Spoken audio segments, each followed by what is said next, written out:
Stop everything and listen closely.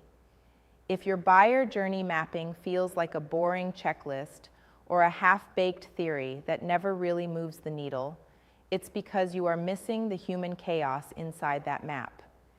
You're treating your buyers like robots, pushing them through neat little boxes, but real people don't move like that. They don't think linearly. They don't make decisions in calm, predictable patterns. They are messy, emotional, driven by doubts and needs. They don't even fully understand themselves. And your map ignores all of that. You feel it, right? That gnawing frustration when you think you nailed your go-to market, but the sales don't show up, the users don't convert, the investors stop answering. It's the exact pain of watching your efforts vanish into thin air because your understanding of the buyer journey is shallow, flat, dead. You're not alone. Almost everyone falls into that trap. But here's the brutal truth you have to hear. You don't just need to add more data points or tweak some touch points. You need to rip apart your current buyer journey map and rebuild it from the ground up, focusing on emotional friction, moments of confusion, and unseen hesitation that buyers never tell you about but desperately feel. The moment where your potential customer scrolled past you because your message sounded false, the instant they doubted your credibility because your story was boring, the whispers of anxiety when they ask, "Is this really for me?"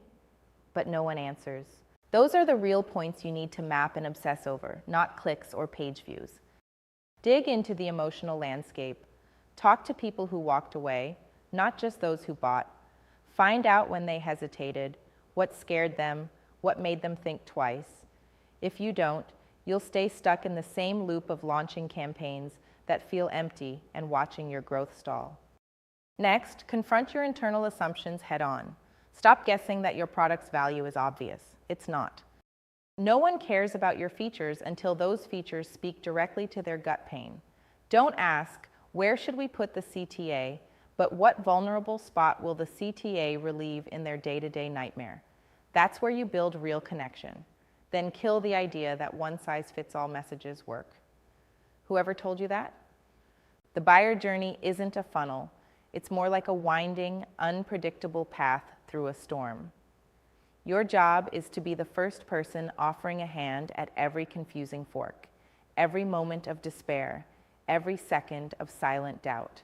This means personalized experience, real empathy baked into every step, and ruthless elimination of friction that stems from you not understanding their world intimately.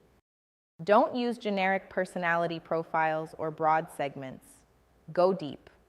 Talk to customers, obsess over their stories, watch their struggles, and map the darkest corners. That's where the money hides. And finally, obsess over timing. Real buyers don't just need information. They need it exactly when their fear and frustration peak, not before or after. If you send your pitch too early, you're noise. Too late, you're irrelevant. Nail the timing by syncing your journey with real emotional highs and lows. Moments when your buyer's frustration can shift to relief with your offer. Nail that and your conversion rates will shock everyone. Do this and suddenly your buyer journey map becomes alive. It turns from a boring spreadsheet into a battle plan. You'll stop wasting energy chasing vanity metrics that mask your flaws. Instead, you'll storm through objections, connect with buyers who felt invisible before, and build momentum that doesn't stop. This mess of human emotion inside every decision is exactly where the future of go-to-market lives. Ignore it. Your product dies quietly. Embrace it. This is how you unlock growth that rips through competition and inertia. So stop playing it safe with buyer journey mapping like it's some corporate checkbox. Tear down what you think you know. Get raw, get real, and map the ugly emotional truth your buyers hide even from themselves. That's your edge. That's why you still haven't won. Fix this, now. Subscribe to our YouTube channel and visit the featured link to learn more.